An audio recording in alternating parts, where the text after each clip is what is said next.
A report by the Electoral Reform Consultation Panel has been tabled in Parliament. It details the work of the panel looking into reforms in the electoral system.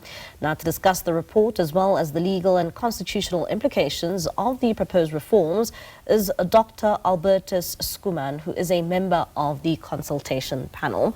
Dr Albertus, thank you so much for your time this evening here on SABC News. Now we've seen the report being tabled in Parliament by Minister Leon Schreiber. Maybe if you can, just take us through some of the key outcomes of the report. Fantastic. Thank you, Mbali. So we've just finished our report at the end of August. It's now been tabled in Parliament.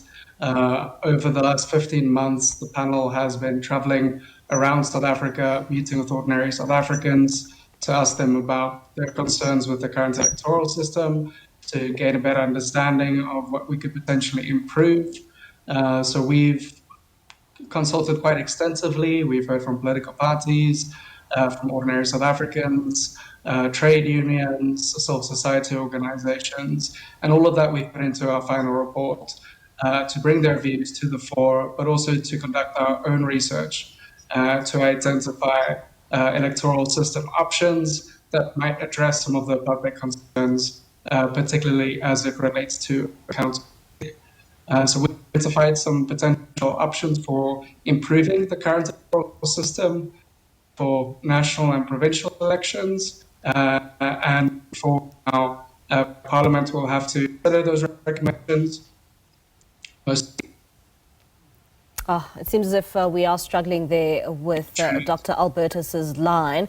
We'll try and re-establish that line for you. I don't know if you can hear us once again, Dr. Albertus.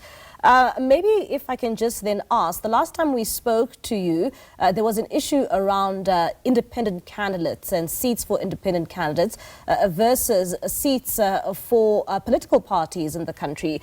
Was the report able to deal with that aspect?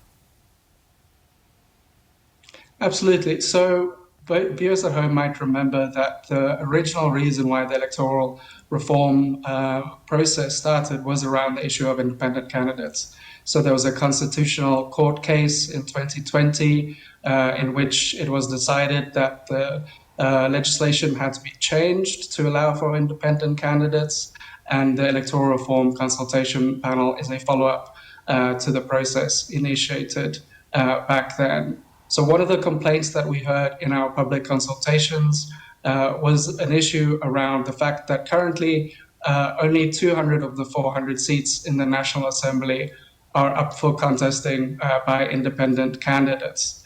And so one of the things that we've looked into is how we could maybe make that system slightly more equitable to allow for independent candidates to contest on more equal terms with political parties.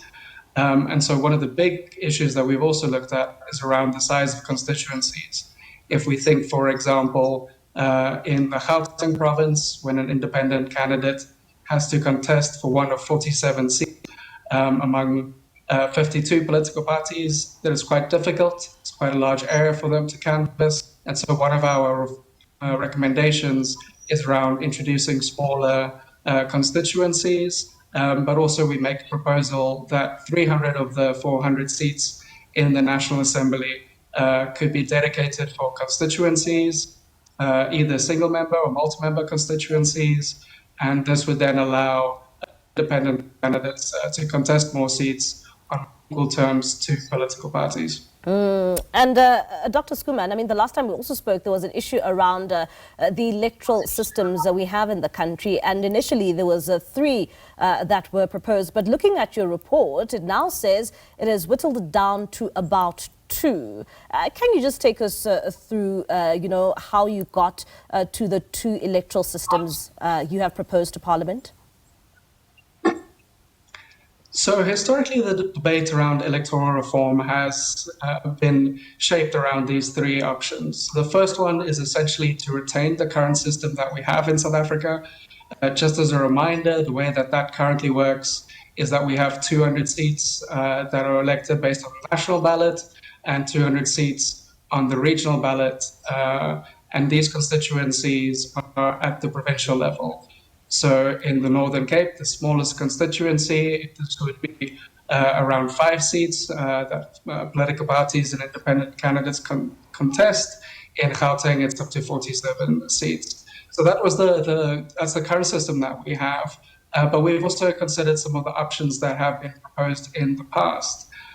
So back in 2002, the Van Zyl-Slabbert Commission had also looked into this, and they had proposed a system in which these multi-member constituencies would be reduced. And so one of the options that we've identified is to have constituencies, say, at the district level, in which you'd have about 7 seats up for contesting, and that would bring representatives closer to voters, to allow voters more of a say in choosing their representative.